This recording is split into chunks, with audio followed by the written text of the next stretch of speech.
Welcome back to Wild Bird Farm. I'm Tara. I garden here in Zone 5 in central Iowa. Lilac season is my absolute favorite season. Now these are just in my landscape. I don't use them too much in retail bouquets, but we're going to be doing some harvesting and putting bouquets together here in mid to late May. We will be all over the farm harvesting for these bouquets, but we're going to start in my smaller high tunnel. This is about to explode in color. You can see close up on that vertical trellising, the sweet peas are just starting to push some blooms, and the saponaria to the left is also just starting to bloom. Now what I'm harvesting there in the back is this Sweet William. Now this is a mix, this is perennialized in here, and I've been cutting on this for 4 years now. Some of the plants return year over year, but a lot of it is them dropping seeds and then having new plants grow. This color palette is something I really like to work with in late spring. It goes really well with Ranunculus and Peonies, and that's usually what I have blooming at the same time as the Sweet William. In addition to the Sweet William, I am also going to be harvesting some of the Nigella or Love in a Mist. I have the taller white varieties this year. I'll write them on the screen. I can't think of them right now. And then some of the pennycress. You want to make sure until all the flowers have faded and they have those little penny-like discs. That is when they're going to hold up well for you in the vase. So that is just starting to mature here in the tunnel. I'll harvest just a little bit of that today. And then there is also some Orlea, white finch Orlea, that is mature enough, and you'll see me harvesting that here. Now, this can also wilt. I want to make sure that these are shaped like umbrellas, the umbral flowers. If you harvest them when they are more cup-shaped, I find that they're likely to wilt. So you want to push them to be pretty mature, and you can even wait and harvest them after the white flowers have fallen off. They have interesting little developing green seed pods that I also like to use in bouquets. I'll also draw your attention to those sunflowers. Those are white lights, and I like to put those in the tunnels to have just a few early sunflowers for bouquets. Now moving into my larger unheated high tunnel, you can see this has just exploded with blooms. We have an entire 40-foot row of 3 different kinds of Snapdragons. And then the center row is mostly, 4 varieties of Ranunculus. Now I've been harvesting quite hard on this for the last 2.5 weeks. This was flowering for Mother's Day, so we had a great harvest, but you can see, especially the Ranunculus has kind of gotten away from me. I haven't been deadheading as much as I need to. So this weekend I am going to be focusing on cleaning up the old blooms, and then I'm going to water well and fertilize and see if I can get a few more Ranunculus to push out.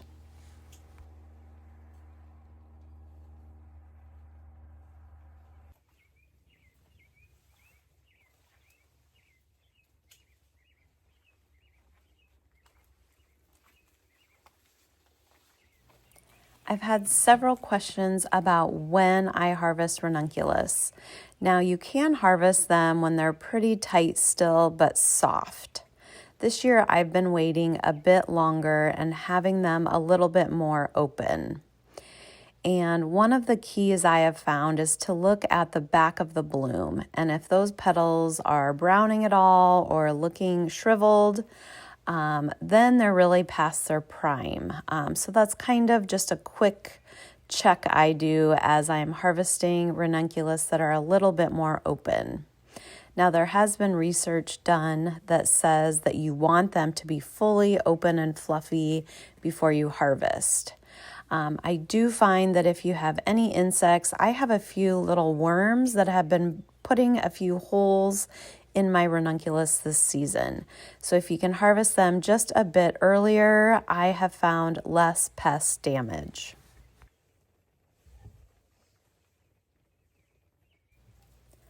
Overall, this has been a great ranunculus season, by far my best season. I've always grown them under cover, but being in the smaller tunnel before this year, I wasn't able to fit as many corms in. What you are seeing here is under 500 corms. But like I mentioned, I haven't been able to harvest all of these to use. I think I would have to pick up a couple more stores to do that. But again, I'm going to get ahead of this and get everything kind of deadheaded. And we're not supposed to have super hot weather yet next week. So I'm going to see if I can force a few more blooms. You can't really tell in this picture, but if you look down low on the plant, there is just a tinge of yellowing in the leaves, and that generally is an indicator for me that the plants are starting to go over, that they've had too much heat.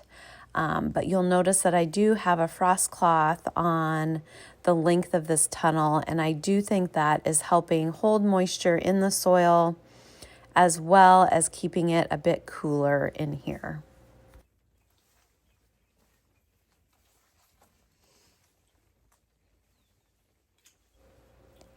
Now we hop over to the Snapdragons, and first up is the Chantilly Pink. I have been so impressed with these this season. Really resilient. We have had a lot of wind whipping through the tunnel. Now I do have one layer of horizontal netting on these, which of course helps, but really nice strong stems. This Chantilly Pink is a beautiful medium bright pink color, great stem length, and I've really enjoyed using these in bouquets. In past years, I have seen some thrips and other insect damage that have kind of attacked my Snapdragons when they weren't real healthy or maybe a little bit underhydrated. But this year so far, so good. Now we move down the row a bit to the Lavender. These are the Maryland variety. I have been very happy with these. Now, of course, I planted these out as plugs last September. They overwintered in the tunnel, and here they are blooming in mid to late May here for me in zone 5. So this is the Lavender Maryland variety, and then this particular evening, I don't pick any of the apple blossom, but those are also beautiful, and those are also the Maryland apple blossom variety. So I have the two Marylands and the Chantilly this year in the tunnel. Now, while I have a couple more weeks of picking the Snapdragons, I do plan to cut them back and fertilize them well. Now, we may get a second flush here in June, and then I anticipate them going a little bit dormant during the hottest part of the summer, and then I am hoping we can get a late summer flush from the Snapdragons in the tunnel. That's my hope. Stay tuned to see if that happens. Now out to the Peony rows, where I have several types, and I'm showing you here. I love to pick in the marshmallow stage, where they are soft and squishy like a marshmallow, but not yet lifting up those petals. While the grass doesn't show wear and tear, I have been out here at least twice a day for the last 5 days checking the blooms, trying to catch them at that perfect stage where I can store them, either dry stored in my cooler or stored in water for a couple days before adding them to my retail bouquets. Good and bad, we have had very wet and cool, windy weather the last week. So we got almost 4 inches of rain over a 2-day period just a few days ago. But with that came a lot of wind. So a few of these blooms are headed downward where I am picking them as they are ready, but I think I'm going to lose a few blooms because of that. Now, because it's been so cool, these are opening quite slowly. In past years, I have missed my window of harvest being away from the farm some days, but with the cool weather, I am able to catch most of these at that perfect fluffy stage. While I'm not harvesting any Baptisia tonight, I wanted to show you that it is also pushing blooms. Now this canary yellow is definitely the farthest along, but I have several varieties here that I'll show you. And notice when I get up close the next time, these little leaves really remind me of eucalyptus. And I think this is a great way to add a pop of color and some greenery into your retail bouquets.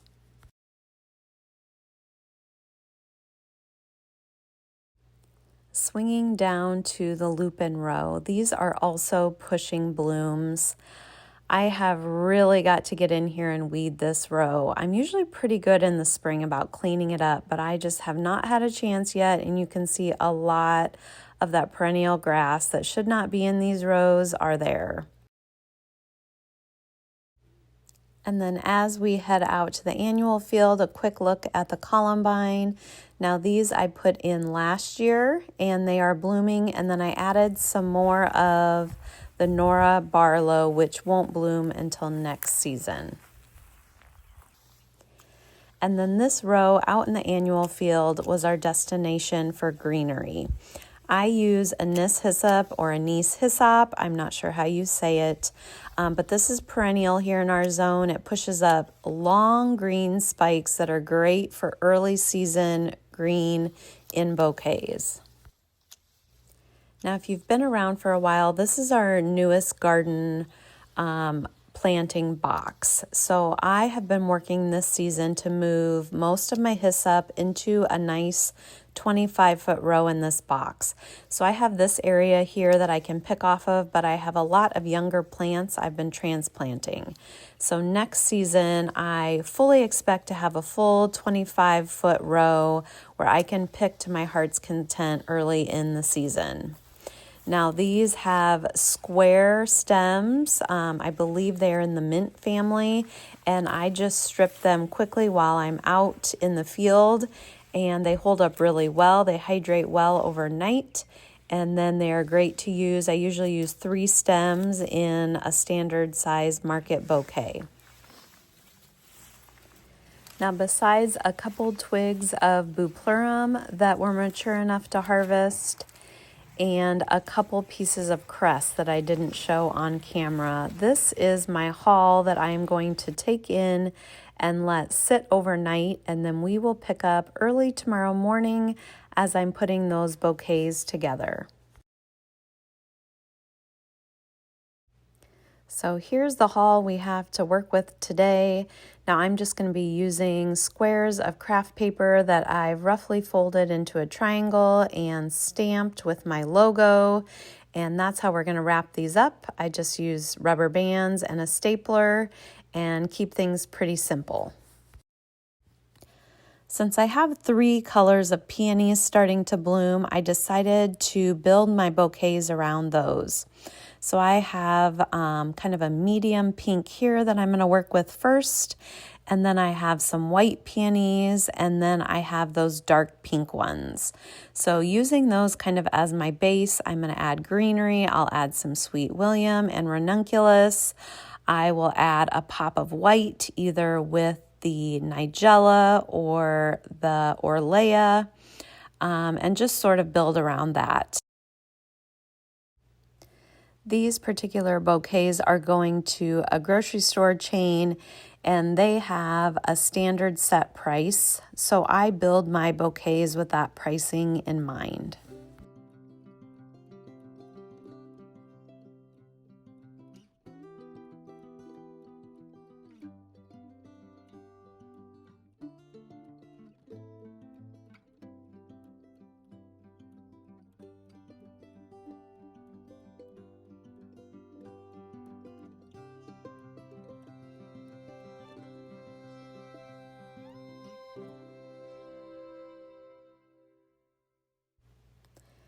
Here's a look at the first finished bouquet. I think those colors work really well together.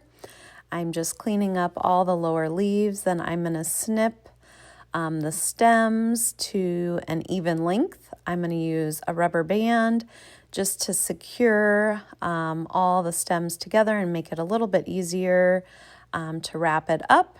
And then I will just set it down in the craft paper, give it a couple staples, and we'll call this one done.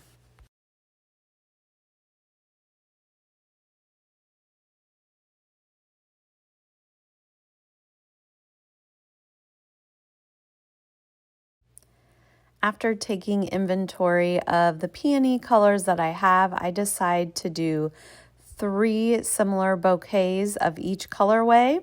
So here is the second similar one here, and then I did shut the camera off for a bit while I made the others, but I'll show you here. I have one in more of a pink and white colorway, and then I had those darker peonies. So I mixed those in with a little bit bolder colors to give it a bit more punchy color palette. All in all, I have 9 bouquets that I'll be taking today.